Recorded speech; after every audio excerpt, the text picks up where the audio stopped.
Today, more than half the world's people live in cities, and by 2050, that figure will grow to be 2/3. That puts cities at the forefront of our efforts to enable more women and girls to lead healthy, prosperous lives, including having the ability to decide whether, when, and how many children to have.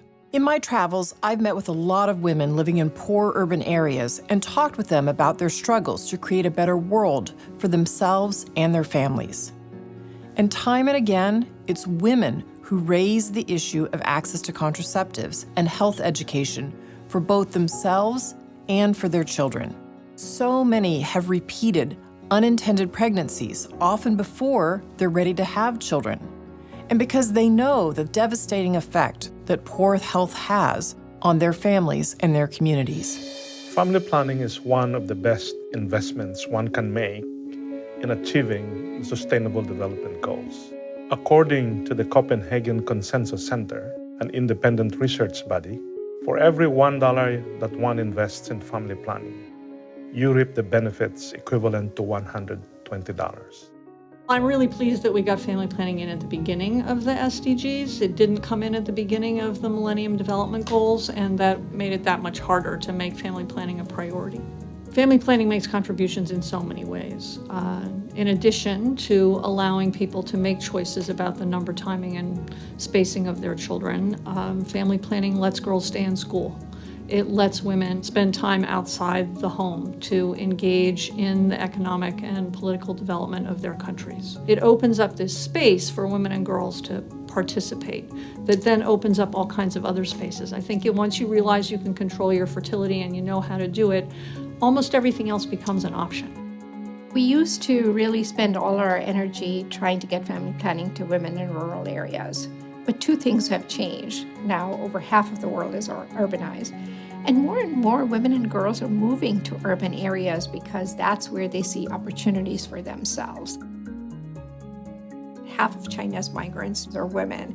In many other countries, we are seeing a trend. Bangladesh, young women are migrating to urban areas to take jobs in the garment sector, in factories. For them to be able to face the urban environment and to be able to have jobs, to be able to prosper, to be able to travel and do the things that you need to do, having family planning and the security of family planning is absolutely essential. Avec l'urbanisation extrême qui est en train de venir dans les pays africains, on se dit qu'on va avoir les problèmes des pays développés beaucoup plus tôt qu'on ne pense.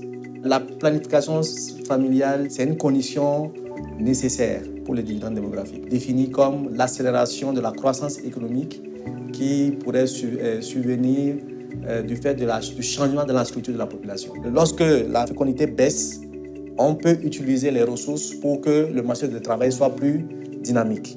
Dans les milieux urbains, pour un enfant entre 0 et 5 ans, les femmes mettent environ 5 à 6 heures de temps par jour pour un seul enfant. On a estimé le temps domestique qui n'est pas pris en compte par la comptabilité nationale en 2011 au Sénégal à 30% du PIB. Human population influences and is influenced by the environment. And in many countries, chronic poverty, repeated economic and environmental shocks, and poor health contribute to recurring cycles of crisis. Between 2000 and 2010, more than 2 billion people worldwide were affected by disasters, requiring national and international humanitarian assistance, and hundreds of thousands of lives were lost. To increase resilience, women, households, and communities need the ability to quickly and effectively respond to new circumstances. Family planning may be a transformative approach in changing people's ability at multiple levels to adapt to environmental change and break these cycles of crisis. To help cities become catalysts for human development, our foundation is working with governments, donors, civil societies in Africa and Asia to expand access to urban health programs that offer proven solutions. Over the last several years, experts in 4 countries, India, Nigeria, Kenya, and Senegal, tested and evaluated a variety of high-impact solutions that were designed for urban settings. Things like working with private distributors to eliminate stockouts, myth-busting discussions, radio and public information campaigns. In all 4 countries, there was an increase in modern contraceptive usage of 10 to 18 percentage points among the poorest women. This is progress we want to build on. Through a new Challenge Initiative program, the Bill and Melinda Gates Foundation will offer an incentive for donors, governments, and civil society to expand these proven interventions over the next few years. TCI is business unusual because it brings together key innovations in the development financing business. It operates on the principle of self-selection, meaning the cities self-select in order to become part of TCI, and they will have to bring their own resources to the table. If they're part of TCI, they will have access to a challenge fund, initially seeded by the Gates Foundation, so that for every investment that you make, you leverage other resources. It practices angel investing, a very entrepreneurial approach in which the partners receive a core investment, and then they can grow that investment over time as they bring in more cities and geographies as part of TCI.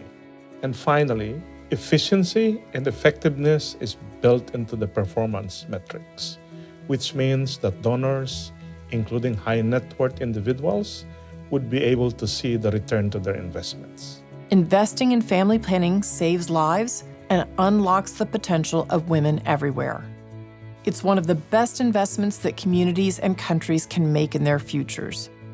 Working together, we can create a future filled with promise for millions of women and children.